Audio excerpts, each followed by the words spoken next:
جمائی کی کیا حقیقت ہے اور حالت نماز میں کیسے روکا جائے؟ جمائی اور چھینک کے بارے میں مشکات میں آپ کو چیپٹر مل جائے گا، صحیح بخاری و مسلم کی حدیث ہے۔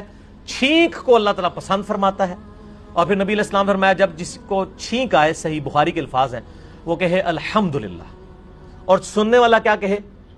یرحمک اللہ، اللہ تجھ پر رحم فرمائے، اور پھر وہ آگے سے دعا دے یغفر اللہ لنا، نہیں، یہدیکم اللہ ویصلح بالکم، اللہ تجھے ہدایت دے اور تیرے کاموں کو سنوار دے۔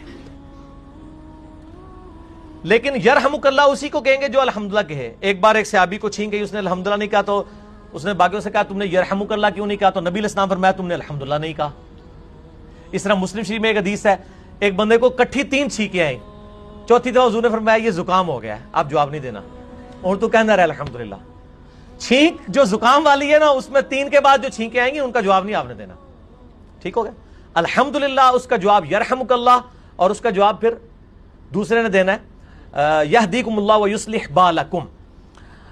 اسی حدیث میں بخاری کے آتا ہے کہ جمائی جو ہے اس کو اللہ ناپسند کرتا ہے، یعنی جمائی اکثر آ جاتی ہے، اور اس کا طریقہ ہے کہ یوں ہاتھ رکھیں۔ صحیح مسلم میں حدیث ہے کہ نماز کی حالت میں بھی کسی کو جمائی آتی ہے تو اپنے منہ پہ ہاتھ رکھ لے اور منہ کو بند کرے، کیونکہ شیطان منہ کے راستے داخل ہونے کی کوشش کرتا ہے۔